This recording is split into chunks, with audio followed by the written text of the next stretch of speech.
Оразбай Асылжан Мұхтар Әуезов мектеп гимназиясының маған білім берген барлық ұстаздарына мың алғыс айтамын. Сіздерге қажымас қайрат, зор денсаулық, үлкен бақыт тілеймін. Құрметті ұстаздар, сіздерге мың алғыс. Бізге осы уақытқа дейін берген білімдеріңізге, осы уақытқа дейін берген тәлім тәрбиелеріңізге мың алғыс. Сіздердің үміттеріңізді ақтаймыз деп сенемін. Осындай мектеп қабырғасында берген тәлім тәрбие біз үшін өте қымбат. Алаштың 6 баласы бас қосса 4 мұғалім. Саламатсыздар мырзалар, меймандар. Қайрат, аман болыңыздар.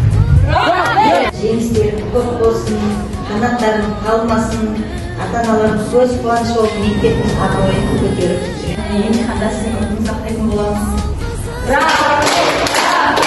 Бізге берген біліміңіз үшін сізге көп рахмет. Шәкірттер сіздерге